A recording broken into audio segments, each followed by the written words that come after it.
হাসিনা ওয়াজেদ বৈধ প্রধানমন্ত্রী, এরা অবৈধ। দক্ষিণ এশিয়ার ভূ রাজনীতিতে এক প্রলয়ঙ্করী ঝড়ের সংকেত। যে জল্পনার ডালপালা মেলেছিল দীর্ঘ সময় ধরে, তা কি তবে এখন চূড়ান্ত পরিণতির দিকে? ভারতের প্রভাবশালী বিজেপির নেতা শুভেন্দু অধিকারীর একটি বক্তব্যই তবে কি পাল্টে যাচ্ছে সব সমীকরণ? শেখ হাসিনাকে নিয়ে ভারত কি সত্যি কোনো গোপন আলটিমেটাম দিয়েছে, নাকি দিল্লি এখন নিজেই এক কঠিন গোলকধাঁধায় বন্দী? ঢাকা থেকে দিল্লি সর্বস্বই এখন একটাই প্রশ্ন, শেখ হাসিনা কি তবে খুব শীঘ্রই ফিরছেন ঢাকায়? শাহজালাল বিমানবন্দরে কি তবে নামতে যাচ্ছে সেই বিশেষ বিমান? শুভেন্দু অধিকারীর দেওয়া সেই বৈধ প্রধানমন্ত্রীর তকমা কি বড় কোনো ঝড়ের পূর্বাভাস? দর্শক, আজ আমরা খুঁটিয়ে দেখব ভারতের এই কোড়া বার্তার নেপথ্য থাকার সেই অদৃশ্য হাতগুলো। আলোচনার মূল কেন্দ্র এখন পশ্চিমবঙ্গের বিধানসভার বিরোধী নেতা এবং কটক্ষ বিজেপির নেতা শুভেন্দু অধিকারী। তার এক সাম্প্রতিক ভিডিও এখন ইন্টারনেটে ভাইরাল, যেখানে তিনি সরাসরি চ্যালেঞ্জ ছড়িয়ে দিয়েছেন।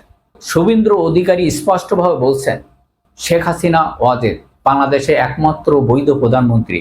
তার এই মন্তব্য কেবল রাজনৈতিক গলি ছাপায়নি, বরং এখন আন্তর্জাতিক টেবিলেও আলোচনার বিষয়। শুভেন্দুর দাবি অনুযায়ী বর্তমান বাংলাদেশের রাজনৈতিক পরিস্থিতি নিয়ে ভারত সন্তুষ্ট নয়। তিনি কেন হাসিনাকে এখনো বৈধ বলছেন? আর এর পিছনে নরেন্দ্র মোদী সরকারের কোনো প্রসন্ন সবুজ সংকেত রয়েছে, নাকি এটি কেবল পশ্চিমবঙ্গের রাজনীতির বড় কোনো কৌশল? কূটনৈতিক পাড়ায় গুঞ্জন রয়েছে যে ভারত এখন এক দ্বিমুখী চাপে রয়েছে।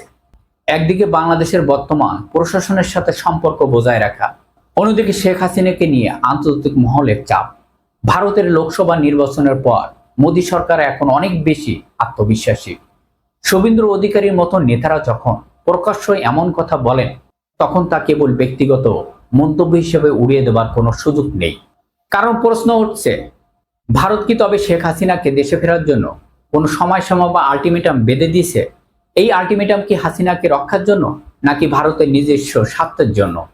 সবচেয়ে বড় চাঞ্চল্যকর তথ্যটি হলো শাহজালাল আন্তর্জাতিক বিমানবন্দরে শেখ হাসিনার অবতরণের জল্পনা। যদি শুভেন্দু অধিকারীর কথা সত্যি হয় এবং ভারত হাসিনাকে বৈধ মনে করে, তবে কি তার ফেরা কেবল সময়ের ব্যাপার, নাকি পিছনে রয়েছে অন্য কোনো কৌশল? এখানেই সবচেয়ে বড় প্রশ্ন। তবে এই ফেরা কি হবে বীরের বেশে, নাকি এটি হবে কঠিন রাজনৈতিক সমঝোতা? ঢাকার রাজপথ কি শেখ হাসিনার জন্য প্রস্তুত?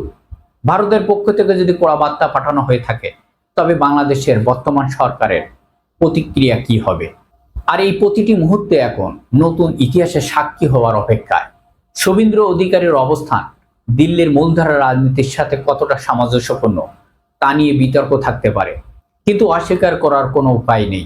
শেখ হাসিনার ইস্যুটি ভারতের জন্য এখন গোলার কাটা হয়ে দাঁড়িয়েছে।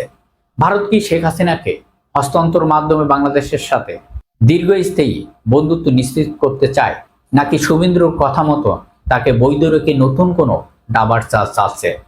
দক্ষিণ এশিয়ার দীর্ঘস্থায়ীশীলতা এখন নির্ভর করছে একটি সিদ্ধান্তের ওপর। ভারত যদি কড়া বার্তা দিয়ে থাকে, তবে তার প্রভাব পড়ছে সুদূর প্রসারী। বাংলাদেশের সাধারণ মানুষ এবং রাজনৈতিক দলগুলো দিল্লির এই প্রতিটি পদক্ষেপকে অত্যন্ত সতর্কর সাথে পর্যবেক্ষণ করছে। শুভেন্দু অধিকারীর সেই আঙ্গুল তোলা সাবধানী কি তবে সত্যিই হতে যাচ্ছে? শেখ হাসিনা কি ফিরছেন খুব শীঘ্রই? ভারতের এই আলটিমেটাম কি বাংলাদেশের রাজনীতির মোড় ঘুরিয়ে দিচ্ছে?